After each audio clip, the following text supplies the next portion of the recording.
Ay, grabe naman. Grabe.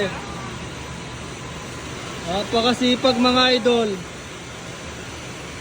Ganito ang 3D. 3D work in South Korea mga idol. Oh. Oh.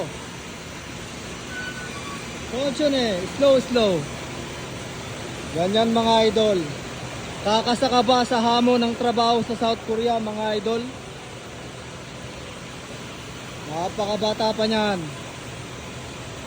mga idol. Ganito yung trabaho, factory worker.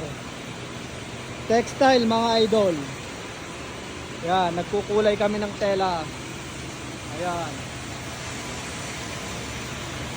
Grabe. Ayun, dinala niya yung isang makina niya.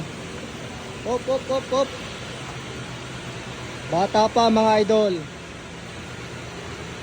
Ang diskarte niya, 15 years old, nag-aral na siya mga idol. Ayun. Tapos, 4 na buwan, yung pag-aantay niya, nakaalis na siya mga idol.